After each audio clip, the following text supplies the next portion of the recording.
धनु धनु धनु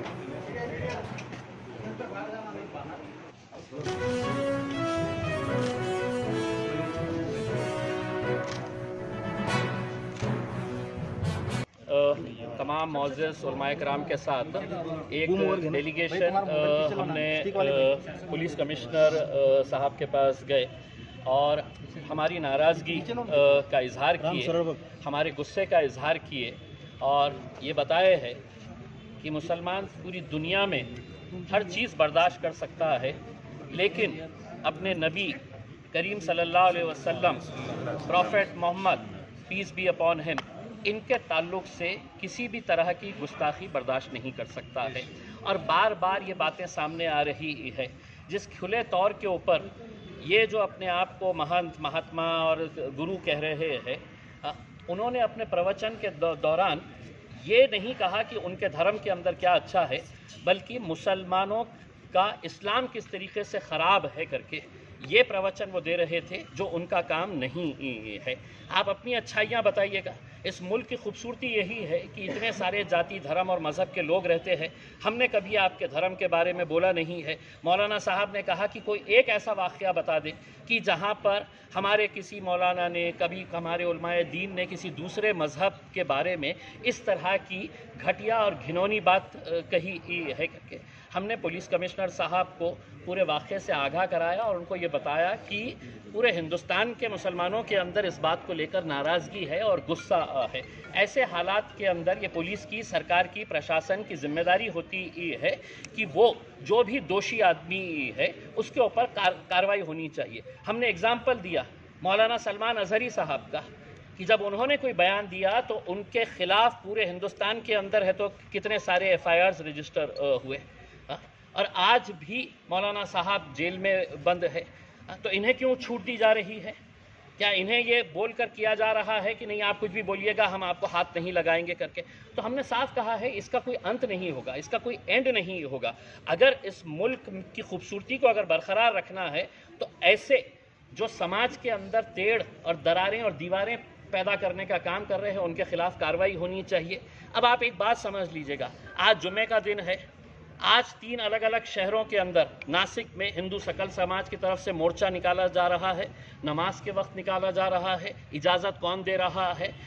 नंदुरबार के अंदर है तो आज जुमे के दिन नमाज के वक्त में आंदोलन किया जा रहा है, अमरावती के अंदर किया जा रहा है। तो ये इजाज़त कौन दे रहा है कि जुमे के दिन इस तरह के मामले को? हमने बांग्लादेश में अगर हिंदुओं पर अत्याचार हो रहा है तो ये बात समझ लेना कि वहाँ पर मुसलमानों के ऊपर भी अत्याचार हो रहा है। हमने दोनों ही हिंदुओं के ऊपर और मुसलमानों के ऊपर जो अत्याचार हो रहा है हमने उसकी निंदा की है।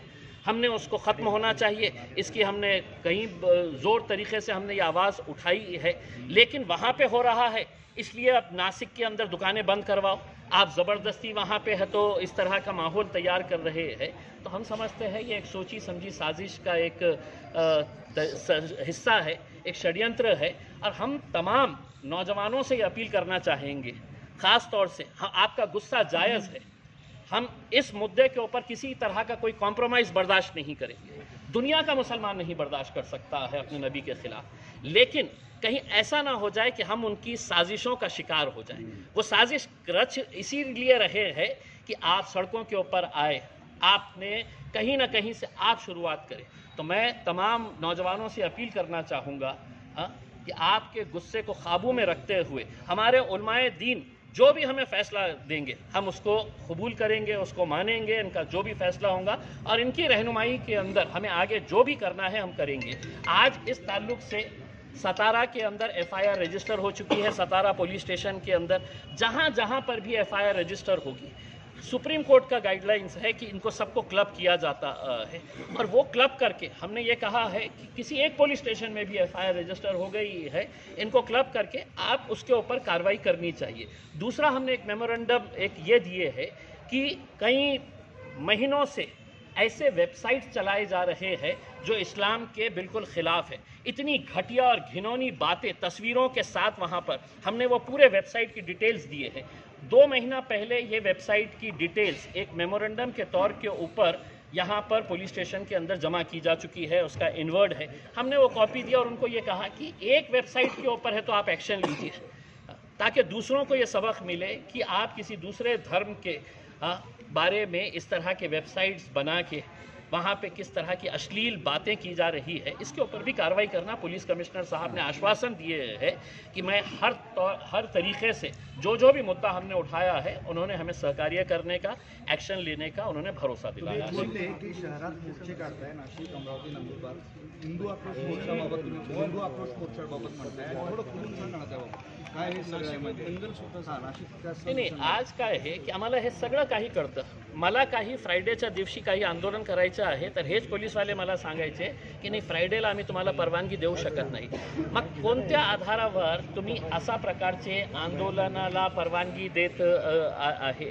कोणत्या, म्हणजे काय आहे, काय मुद्दा काय आहे की बांगलादेशमध्ये आम्ही निंदा केली ना, आम्ही त्याचा विरोध करत आहे ना, पण बळजबरीने असा हिंदू सकल समाजच्या नावाने ते नितेश राणे दर पुरा शहरमध्ये घुमून कोणकोणत्या शहरामध्ये जाऊन ते कशा प्रक्षोभक भाषणं देत आहे। मग त्याच्यासाठी नियम नाही आहे का? कोणी सोडले त्याला असं प्रकारचं प्रक्षोभक भाषणं देणं? त्याच्यावर कारवाई करा ना, आणि नाही केली तर आमच्या तोंडात पण जीभ आहे ना, आम्ही बोलू शकतो। तुम्ही 1 मिनिट नाही लावणार आमच्या विरोधात केस रजिस्टर करायला। मग नियम सगळ्यांसाठी बरोबर असेल तर त्यांच्यावर तुम्ही कारवाई करत नसेल तर इम्तियाज अलीला तुम्ही का थांबवते? आमची अपेक्षा हेच आहे की पोलिसांनी लवकरात लवकर या माणसाच्या विरोधात कारवाई करावी। आम्हाला सांगण्यात आलेलं आहे की मुख्यमंत्री साहेब आज नाशिकमध्ये सभा घेत आहे। त्या नाशिकमध्ये जे प्रकरण घडलेलं आहे, तुम्ही तुमच्या राजनैतिक स्वार्थासाठी काहीही करणार, म्हणजे सामान्य लोकांना तुम्ही याच्यामध्ये अडकवण्याचा प्रयत्न करत आहे, हे खूप दुर्दैव आहे मला। सर, अभी बोला ना, जब मुख्यमंत्री वही महाराष्ट्र शिंदे में सत्ता बोला ना, तो आपको लगता नहीं कि इसके अंदर राजनीति हो रही है? देखिए, अब लोग बहुत होशियार हो चुके हैं, लोगों को बहुत अच्छे तरीके से समझ में आता है कि क्या इसके पीछे का क्या क्या खेल नज़र आ रहा है। हम तो औरंगाबाद की आवाम का तहे दिल से शुक्रिया अदा करना चाहते हैं कि आज वो लोग भी इस बात को अच्छी तरीके से समझ रहे हैं कि इसके पीछे क्या साजिशें रची जा रही है और किस तरीके से हमें उसका निशाना बनाया जा रहा है, हमारे साथ खेला जा रहा है करके। उसमें कानूनी तौर के ऊपर जो भी लड़ाई रहेगी हम वो पूरी तरीके से लड़ाई लड़ेंगे। और आंबेडकरांनी मागच्या महिन्यात एक वक्तव्य केलं होतं की येणाऱ्या काळामध्ये फार मोठ्या दंगली घडवल्या जाण्याचं षड्यंत्राची सुरुवात। देखिए, हम ये बात आज भी मान रहे हैं कि इसमें कोई दो राय नहीं है कि मुसलमानों ने दिल खोल कर नरेंद्र मोदी के खिलाफ वोट दिया, इंडिया अलायंस को। और ये जो हुकूमत आज बैठी हुई है सरकार, वो अच्छी तरह से जानती है कि लाडली बहन कर लो, लाडली भाई कर लो, लाडले पप्पा कर लो, लाडले अम्मी कर लो, उनको पैसा देने के बावजूद भी वो सत्ता में नहीं आ सकते हैं। अगर उन्हें सत्ता में आना है तो कहीं ना कहीं माहौल ख़राब करना और उसी की साजिश का ही नतीजा है।